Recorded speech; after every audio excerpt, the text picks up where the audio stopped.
Hi everyone, it's Gal. Feeling a little stoked because I just did 1.74 miles of jogging, which is my first night, so my legs are burning. But that's what we gotta do. 31 equals new me. So, episode 6, we are going to talk about telling lies. So, I have been lying to myself, or I was lying to myself um, throughout the majority of my life. I never really allowed myself the opportunity to think that I was worth anything or amount to anything. When I was in high school, I wanted to do Broadway. I'm not pretty enough for Broadway, but that's okay. I wanted to be a music teacher. And I allowed this one person, Matt, to tell me that that it was stupid. He never said I wasn't good enough, but he always said that whatever I did was stupid. So I lied to myself and I believed him because I thought that his opinion mattered more than mine. And that's what I did throughout the whole entire relationship was I lied to myself in order to convince myself that whatever he thought of me or of anybody in my life was the truth.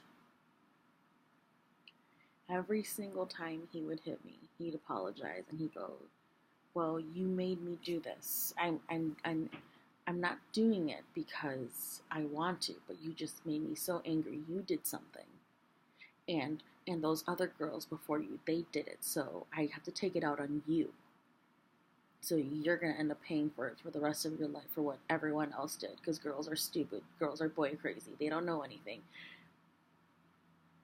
But he failed to remember that he was also girl crazy.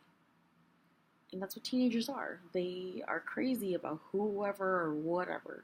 They're obsessed about something because they're just learning. They're developing and they become obsessive. So I would lie to myself.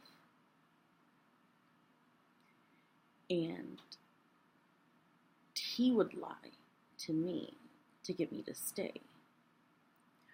I'm so sorry. Here, I bought something for you with your money because I love you and you deserve this.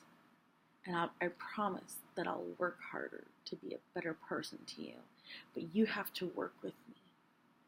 You have to have the patience to see it through. And and for a while I did. I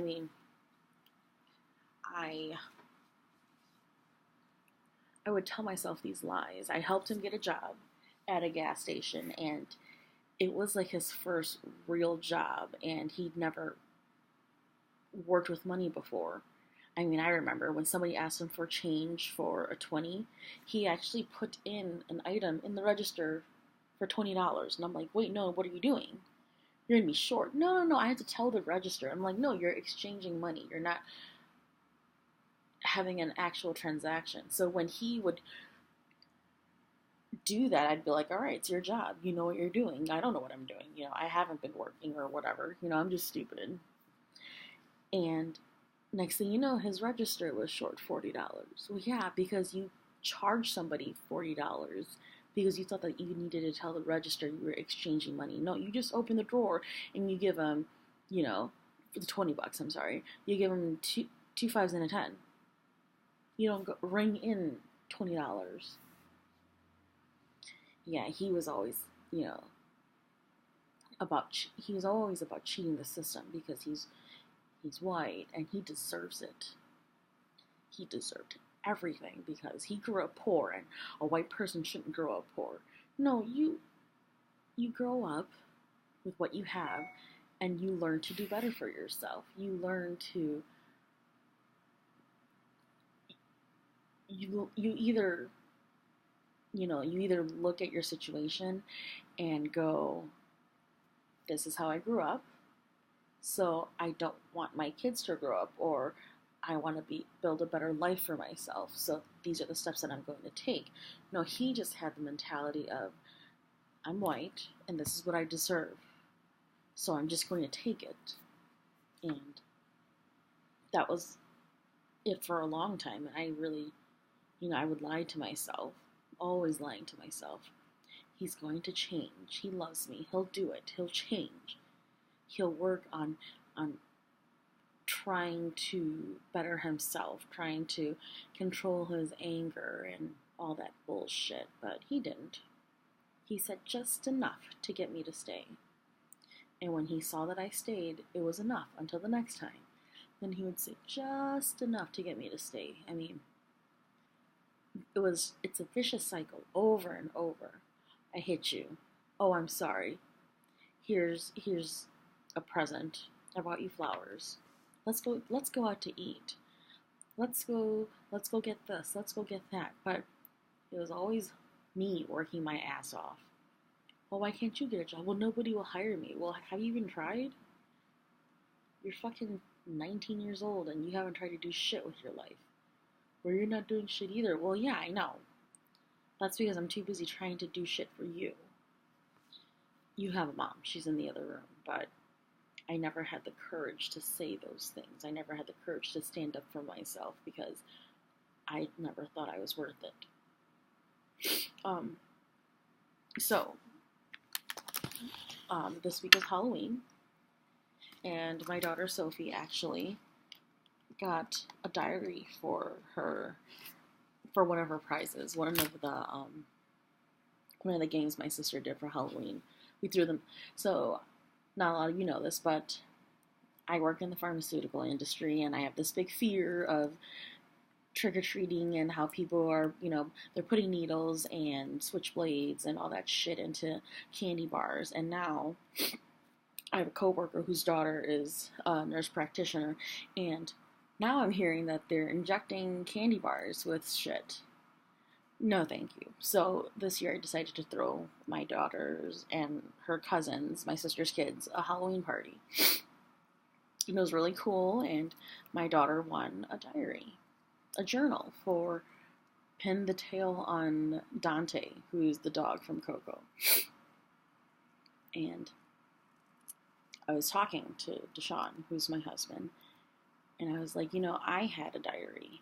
I used to have a journal before I dated Matt. And then when I started dating Matt, he read my innermost, deepest thoughts, and he would get so jealous. So then he wouldn't allow me to keep it. Or he'd say, you can keep it, but then I get to look at it whenever I want. Well, I can't even tell you anything because you take everything so to heart, and everything is so offensive, and I'm always attacking you, and you're always the victim. And then when I got with my husband, I told him I didn't need to.